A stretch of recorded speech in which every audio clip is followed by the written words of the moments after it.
Hi YouTube and happy Sunday. I hope you all had a wonderful weekend, all you viewers out there.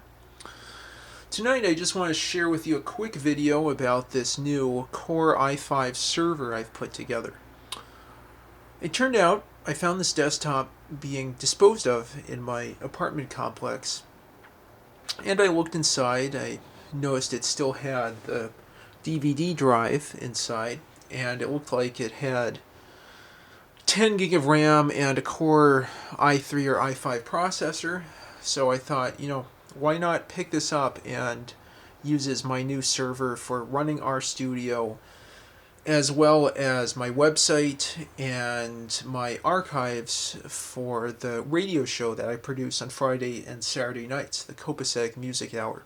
One of these days I should do a video about the making of that show as well. Anyway, it turned out this was a great catch. It has a nice custom case.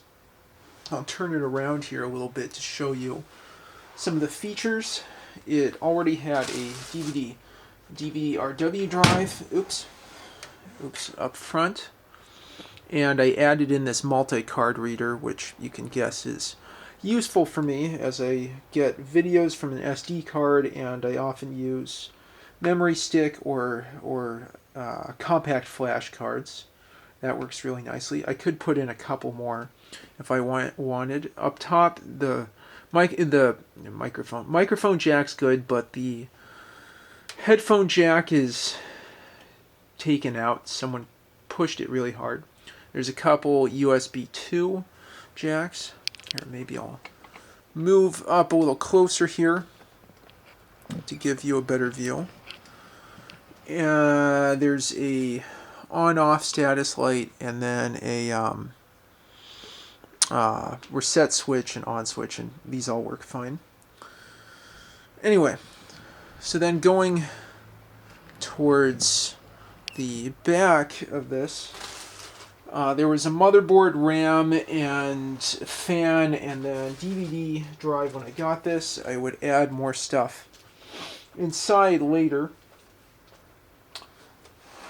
Going inside, we can see the power supply. I put in a Seasonic power supply as the quality of those are known to be good. A 3 terabyte hard drive for backups, a 240 gig SATA solid state drive that was free at Micro Center.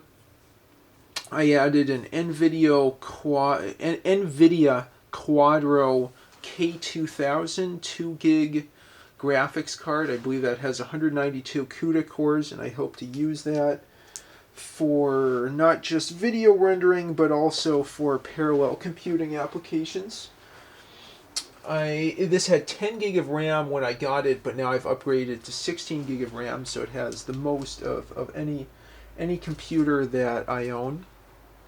And let's see if there's any other things. Yeah, I just had opened it up now to put in an SATA cable for the top DVD-RW drive, the DVD burner on top.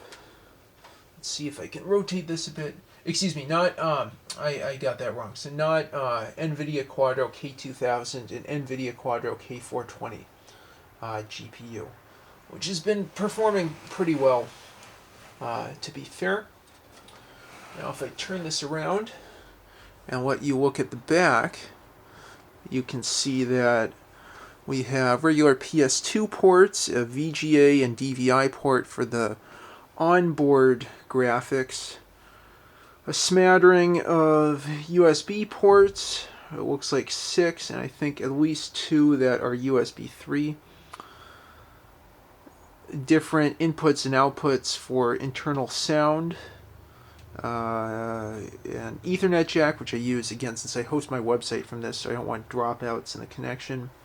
And then the Seasonic power supply there on the bottom.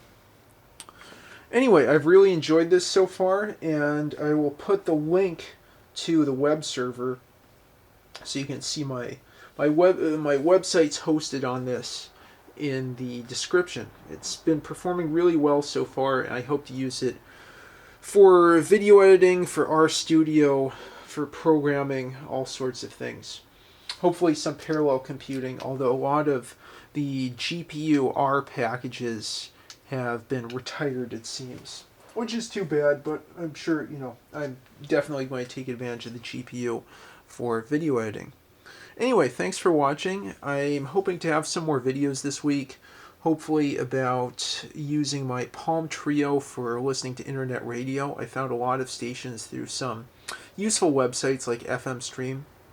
And then a review of the Sharp EL5503 that I've started to use recently, that's known as the PC1403 in Europe.